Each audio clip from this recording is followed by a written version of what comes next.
Am I the jerk for calling my wife selfish for considering taking a job across the country and trying to uproot our family? My wife was recently offered a job that requires relocation across the country, plus frequent travel. We have 2 kids, ages 5 and 8. I'm a neurologist, director of the MS Center and Neurology Residency Program at our state teaching hospital. I also run my own practice. She's currently a stay-at-home mom. The job pays around $3,500 per month. Take home. That's 1/3 of what I currently make. She suggested 3 options. We all move, she takes the kids, and I stay here covering childcare. Or she goes alone, and I support 2 households. I told her if she takes the job, she'd need to help with childcare expenses since my hospital shifts can be unpredictable. She said that's unfair, because between her living expenses and childcare, she'd have almost nothing left. The job isn't even providing a relocation bonus. I explained we can't just uproot everything on short notice. Our kids have friends here. Transferring my medical license isn't simple. I'm opening an infusion center, expanding my MS clinic, conducting stem cell therapy trials. I'd need minimum 1 year to handle my obligations properly. I offered compromises. Work from home 3 weeks per month while we research housing and schools, or I could help her start her own engineering firm here. She wasn't interested in waiting since they need an answer by October. Reddit thought she might be planning a quiet divorce, living across the country, keeping the kids with me paying for everything, while she essentially has a single life funded by my income. Update: she took the job. She doesn't want a divorce,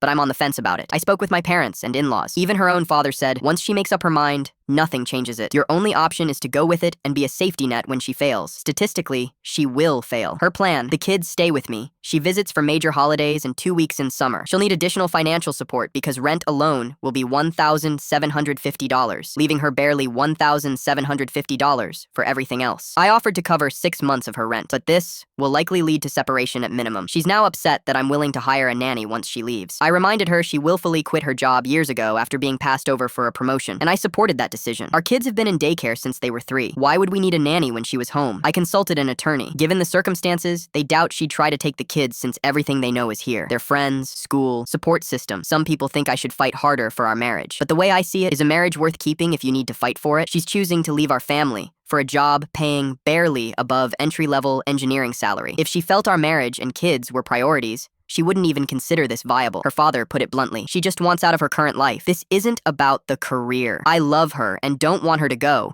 but I'm not going to beg someone to stay who's already checked out. I'll help her get established, pay spousal support if needed, and ensure our kids maintain a relationship with their mother if they want. My attorney said custody would likely go to me given her travel schedule and the kids' established life here. I'll probably file for divorce eventually, but I'm not putting our children through a messy battle. I'm prepared to buy her out of the house at market value, split what needs splitting, and co-parent as best we can. As my dad used to say, the best thing you can do is live your best life and be kind throughout the entire process. She's the mother of my children. I don't want her to struggle, even if she's taking advantage of the situation.